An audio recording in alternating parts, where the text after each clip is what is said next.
ఓం అరుణాచలేశ్వరాయ నమ. తమ్ముళ్ళు welcome to foodie junction. 3 weeks back తక్కువ బడ్జెట్ లో తిరుపతి ఎలా వెళ్ళాలన్న కాన్సెప్ట్ మీద వీడియో చేసాం. ఆ వీడియో చూడకపోతే డిస్క్రిప్షన్ లో లింక్ ఇస్తాను, అర్జెంట్ గా వీడియో చూసేయండి. తక్కువ బడ్జెట్ లో తిరుపతి నుంచి అరుణాచలం ఎలా వెళ్ళాలి, అలాగే ఎప్పుడు ఎలా ఏ టైంలో గిరి ప్రదక్షిణం చేస్తే బెస్ట్, అక్కడ రూమ్ రెంట్ల నుండి మన తెలుగు వాళ్ళు తినగలిగే భోజనం వరకు ఎలా ఈచ్ అండ్ ఎవ్రీ పాయింట్ చాలా డీటెయిల్ గా అయితే డిస్కస్ చేద్దాం. వీడియోలోకి వెళ్లే ముందు మన ఛానల్ ఇంకా ఎవరైనా సబ్స్క్రైబ్ చేసుకోకపోతే వెంటనే సబ్స్క్రైబ్ చేసుకోండి, పక్కనే ఉన్న బెల్ ఐకాన్ ఆల్ లో ఉంచండి. ఫర్దర్ వీడియోస్ మిస్ అవ్వకుండా చూడండి. సక్సెస్ఫుల్ గా తిరుమల తిరుపతి వెంకటేశ్వర స్వామి దర్శనం అయితే చేసుకున్నామండి. ఆ రోజు నైట్ అంతా తిరుపతిలో స్టే చేసి నెక్స్ట్ డే ఆఫ్టర్నూన్ 12:45 ట్రైన్ ఉందంటే రైల్వే స్టేషన్ కి తట్టా పుట్టా సర్దుకుని అయితే వచ్చేసామండి. కరెక్ట్ గా మేము వచ్చేసరికి ట్రాక్ మీదకి వస్తుందండి తిరుపతి టు అరుణాచలం ట్రైన్. తిరుపతి నుంచి అరుణాచలం వెళ్ళడానికి సెపరేట్ గా ట్రైన్ టికెట్లు అయితే రిజర్వేషన్ ఏం చేయించుకోలేదండి, మేము జనరల్ టికెట్లే తీసుకున్నాం. టోటల్ గా 320 అయితే చార్జ్ చేశారు, అంటే ఈచ్ పర్సన్ కి 80 రూపీస్ అయితే అయింది. Tirupati to Arunachalam train A junction దగ్గర ఏ ఊర్ల మీదుగా వెళ్తుంది మీరు మ్యాప్ ద్వారా అయితే తెలుసుకోవచ్చు. మేము స్టార్టింగ్ పాయింట్ తిరుపతిలో ట్రైన్ ఎక్కడం వల్ల జనరల్ బోగిలో జనం ఎవరు లేరండి పెద్దగా. మేము కూర్చోడానికి సీట్లు కూడా దొరికినాయి. మా పక్క సీట్లలో కూడా తెలుగు వాళ్ళే కూర్చున్నారండి. వాళ్ళతో 4 కుళ్ళు జోకులు వేసి రాజకీయ ముచ్చట్లు పెట్టి జర్నీని ఎంజాయ్ చేస్తూ ముందుకైతే వెళ్తున్నామండి. తిరుపతి నుంచి అరుణాచలం వెళ్ళడానికి బేసిక్ గా 3 అవర్స్ అయితే పడతాయి అన్నారండి. మరి చూడాలి, ట్రైన్ కనుక డిలే అవ్వకపోతే ఫాస్ట్ గా వెళ్ళగలం. మేము సంతోషపడినంత సేపు లేదండి. వెల్లూరు జంక్షన్ నుంచి జనం అయితే కుప్పలు తెప్పలుగా వచ్చేసి ఎక్కేసారు. మొత్తం అసలు ఖాళీ లేదు ట్రైన్ అంతా. మీరు ట్రైన్ నుంచి బయటకు వ్యూ చూస్తే అసలు నెక్స్ట్ లెవెల్లో ఉంటదండి. పచ్చని పొలాలతో అదిరిపోయింది చూడడానికి. నన్ను అడిగితే మీరు కనుక ఫ్రెండ్స్ తో వెళ్తే ట్రైన్ జర్నీ సజెస్ట్ చేస్తానండి.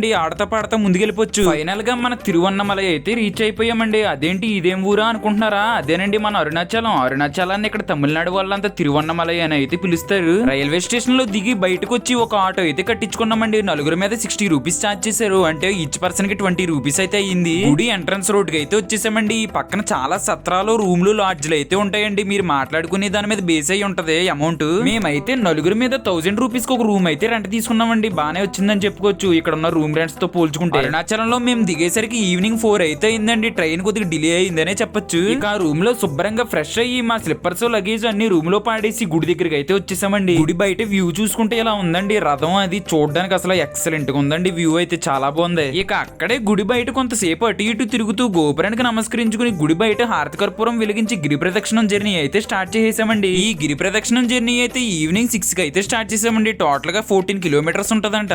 ఈ 14 కిలోమీటర్లు మనం ఎలా తిరగాలన్నది ఈ మ్యాప్ ద్వారా అయితే చూసుకోవచ్చండి. మీరు ఈ 14 కిలోమీటర్లలో 8 విశిష్టతలు గల 8 శివలింగాలతో ఆలయాలు అయితే ఉంటాయండి. ఈ 8 శివలింగాల శివాలయాలలో ఫస్ట్ ఇది ఇంద్రలింగం అండి. ఇది గుడికి కొద్దిగా 400 మీటర్స్ ఎదరే స్టార్టింగ్ లోనే ఉంటది. మా అదృష్టం ఏంటంటే కార్తీక పౌర్ణమికి వెలిగించిన జ్యోతి ఇంకా అలాగే ఉందండి. మేము వెళ్ళిన రోజు లాస్ట్ రోజు అంట, తర్వాత రోజు ఉండదన్నారు. రెండో శివలింగ శివాలయమైన అగ్నిలింగం దర్శనం కూడా అయిపోయిందండి. మీరు ఇందాక ఈవినింగ్ లైట్ ఉన్నప్పుడు చూసారు, ఇప్పుడు చీకట్లో చూడండి మీకు జ్యోతి బాగా క్లారిటీగా కనపడుతుంది. అసలు అరుణాచలం రావడమే ఎంతో అదృష్టంగా అనుకుంటుంటే అక్కడ కొండ మీద వెలిగించిన జ్యోతి చూడడం ఇంకా మహాభాగ్యం అంటండి ఇక్కడ ఉన్న వాళ్ళు చెప్తున్నారు. అరుణాచలం తమిళనాడులో ఉంది కాబట్టి ఇక్కడ అంతా తమిళ నేటివిటీ ఉంటదండి. అందరూ తమిళ్లోనే మాట్లాడతారు, అలాగని తెలుగు వాళ్ళు ఉండరని కాదు. ఈ మధ్య మన తెలుగు రాష్ట్రాల్లో అరుణాచలానికి పెరిగిన పాపులారిటీ వల్ల మన తెలుగు రాష్ట్రాల నుంచి వచ్చి జనం ఫ్లోటింగ్ కూడా ఎక్కువగానే ఉంది. కాబట్టి మీరు ఏం భయపడవలసిన అవసరం లేదు, ఎక్కడికక్కడ మన తెలుగు వాళ్ళు ఉంటారు. మూడో శివలింగ శివాలయమైన యమలింగం దర్శనం కూడా అయిపోయిందండి. ఆ గుడి నుంచి బయటకు వస్తుంటే ఇక్కడ గుంపులు గుంపుల కింద జింకలు అయితే కనిపించినాయండి. చూడడానికి భలే అనిపించింది. నెక్స్ట్ 4వ శివాలయం నైరుతి శివలింగం దగ్గర కూడా వచ్చేసామండి. జనం ఫ్లోటింగ్ అయితే తక్కువగానే ఉంది నైట్ తిరగడం వల్ల. మేము దర్శనం విషయానికి వస్తే ఎక్కడ టైం పట్టదండి. ప్రతి శివాలయం దగ్గర చాలా ఫాస్ట్ గా దర్శనాలు అయితే చేయించేస్తున్నారు, ఎందుకంటే నైట్ టైం కాబట్టి జనం ఫ్లోటింగ్ కూడా చాలా తక్కువగా ఉంది.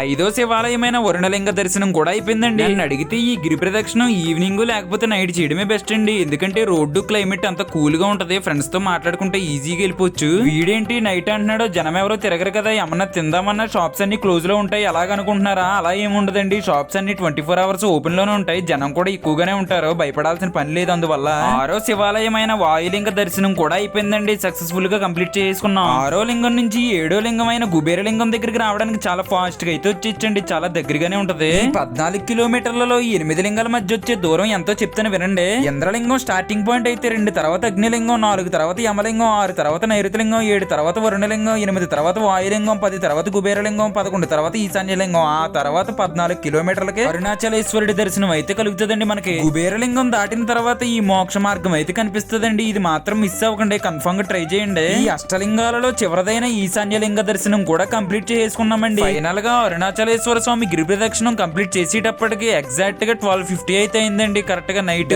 దగ్గర 6 to 7 అవర్స్ అయితే పట్టిందండి మాకు ఆ గిరి ప్రదక్షిణం కంప్లీట్ చేసేటప్పటికి. అంటే మేము కంటిన్యూస్ గా నడలేదండి, అక్కడక్కడ ఆగి చాలా సేపు గ్యాప్ తీసుకుని అయితే నడిచాము, అందుకనే 7 అవర్స్ పట్టేసింది మాకు. మీలో ఎవరైనా ఈ గిరి ప్రదక్షిణం చేసి ఉంటే ఎంత టైం పట్టిందో కామెంట్ సెక్షన్ లో కామెంట్ చేసేయండి. నైట్ రూమ్ కి వెళ్ళి ఫ్రెష్ అయ్యి పడుకునేసరికి 1:30 అయితే అయిపోయిందండి. మార్నింగ్ 6 కల్లా లేచి శుభ్రంగా ఫ్రెష్ అయ్యి లైన్ లో అయితే దూరేసామండి. ఇక్కడ ఫ్రీ దర్శనం టోకెన్ దర్శనం రెండే అవైలబుల్ గా ఉన్నాయండి. ఫ్రీ దర్శనంలో ఉన్న జనాన్ని చూసి మాకు ఇక్కడ అవదాని అర్థమైపోయిందండి. ఇంక సర్లే కదా అని చెప్పి టోకెన్ దర్శనానికి అయితే వచ్చేసాం. టోకెన్ ఈచ్ పర్సన్ కి వచ్చి 200 అయితే చార్జ్ చేశారండి. గుడి గోపురం కట్టడం చూడొచ్చు మీరు, అసలు ఎంత బాగుందో. ఈ తమిళనాడు గుళ్ళన్నీ గుడి కట్టడాలు ఆర్కిటెక్చర్స్ అన్ని చాలా బాగుంటాయండి. మన తెలుగు నేటివిటీకి తమిళ నేటివిటీకి గుడి కట్టడాల్లో చాలా డిఫరెన్స్ అయితే ఉంటదండి. మీరు అబ్జర్వ్ చేయొచ్చు మొత్తం. ఇదిగోండి ఇప్పుడు మీరు చూస్తున్నారు చూడండి, ఇది అరుణాచలం గుడి యొక్క మొత్తం నిర్మాణం అండి. ఆర్కిటెక్చర్ మొత్తం మ్యాప్ చాలా బాగుంది చూడడానికి. ఫైనల్ గా 2 గంటల లైన్ లో బాగా నుంచి గుడి లోపలికి అయితే ఎంట్రన్స్ అయిపోయామండి. లోపల డెకరేషన్ అది చూడొచ్చు పూలతో చాలా బాగుంది. అదిగోండి మీకు కనిపిస్తున్నదే గర్భగుడి అండి. అక్కడికి మాకు ఫోన్లు ఎలా లేవు, ఈ లోపలనే తీసుకుంటారు. చాలా బాగుందండి చూడడానికి. జనం అయితే అసలు మామూలుగా లేరు, ఖాళీ లేదు. సక్సెస్ఫుల్ గా అరుణాచలేశ్వర స్వామి దర్శనం అయితే అయిపోయిందండి. టోటల్ గా మాకు 3 అవర్స్ పైన పట్టేసిందండి దర్శనానికి. దర్శనం చేసుకుని గుడి నుండి బయటకు వస్తుంటే ఆంధ్ర మెస్ అని ఒక తెలుగు హోటల్ అయితే కనిపించిందండి. సర్రమని లోపలికి అయితే దూరేసాం. ఇంకా ఫుల్ గా ఆకలి వేసి ఇక్కడ ఈచ్ పర్సన్ కి ప్లేట్ కి 100 రూపీస్ అయితే చార్జ్ చేస్తున్నారండి. ఆంధ్ర మెస్ రన్ చేసేది మనం విజయవాడ వాళ్ళేనంట. ఇక వీళ్ళ దగ్గర కర్రీస్ టోటల్ ఫుడ్ టేస్ట్ విషయానికి వస్తే ఓకే అండి. మన ఆంధ్ర అన్న పేరుకే గానీ ఆంధ్ర స్టైల్ అయితే ఎక్కడ కనిపించలేదండి. అంత తమిళ నేటివిటీలోనే ఉంది ఫుడ్ అంతా. నార్మల్ గా అయితే మన తెలుగు నేటివిటీలో వెజిటేబుల్స్ ఫ్రై కింద తినడమో లేకపోతే కర్రీ కింద చేసుకుని తినడమో చేస్తాం కదండి. ఇక్కడ అలా కాదండి, మొత్తం అంతా పచ్చిగానే తింటారు వెజిటేబుల్స్ ని. పచ్చిగా ఉన్నాయంటే తినడానికి బాగాలేదని కాదండి, పర్లేదు బానే ఉన్నాయి. వేడి చేసినా బాయిల్ చేసినా విటమిన్స్ అన్ని పోతాయని వీళ్ళు అంతా ఇలా పచ్చిగానే తింటారండి. ఒక విధంగా అది కూడా చాలా మంచిదే అని చెప్పొచ్చు. లాస్ట్ లో తమిళనాడు స్పెషల్ స్టార్ ఐటమ్ అయిన సాంబార్ అయితే వేయించుకున్నామండి. టేస్ట్ అయితే నెక్స్ట్ లెవెల్ లో ఉందనుకోండి, అదిరిపోయింది. మీరు ఎప్పుడైనా తిరువన్నమలై వస్తే ఇక్కడ లుక్ వేసేయండి. ఇది గుడికి కొద్దిగా ఎదరే ఉంటదండి లెఫ్ట్ సైడ్ కి. భోజనం చేసి రూమ్ కి వెళ్ళి 2 to 3 అవర్స్ రెస్ట్ తీసుకుని ఈవినింగ్ 6 కి ట్రైన్ ఉందంటే రూమ్ ఖాళీ చేసి కీస్ అప్ చెప్పేసి బయటకి అయితే వచ్చేసామండి. తిరువన్నమలై నుంచి మేము ఫస్ట్ చెన్నైకి అయితే వెళ్ళాలండి. ఆ చెన్నై నుంచి మాకు రిటర్న్ ట్రైన్ అయితే ఉంది ఇంటికి. ఫైనల్ గా ఈ తిరుపతి అలాగే అరుణాచలం ట్రిప్ ని ఈ విధంగా ప్లాన్ చేసి ఇలా అయితే ఎండ్ చేసామండి. మీకు మా వీడియోస్ నచ్చితే లైక్ చేసి కామెంట్ చేసి షేర్ చేయండి. ఇలాంటి మోర్ వీడియోస్ కోసం మన ఫుడీ జంక్షన్ ని ఫాలో చేసి సబ్స్క్రైబ్ చేసుకోండి. పక్కనే ఉన్న బెల్ సింబల్ ని ఆల్ లో ఉంచండి. ఫర్దర్ వీడియోస్ మిస్ అవ్వకుండా చూడొచ్చు.